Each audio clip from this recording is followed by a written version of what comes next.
हम लोग की आवाज बनेंगे। ये जो मिडिल क्लास की टीम है, हम आपके सामने खड़े हुए हैं।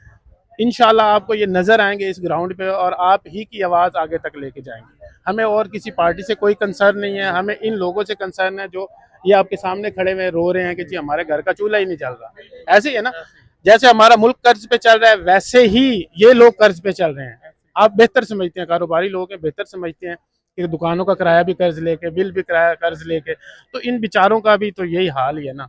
तो फिर सदर हैं आप, उम्मीद रखें कि आप इनके लिए कुछ करेंगे। इंशाल्लाह हम इनके लिए जरूर आवाज उठाएंगे, जहां तक हो सकेगा इंशाल्लाह इनके लिए हम करेंगे।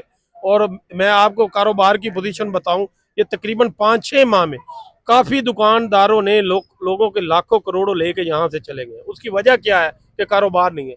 लोगों की मूड़ियां खा रहे हैं, अपनी मूड़ी खत्म कर बैठे हैं, अब लोगों की खा रहे हैं।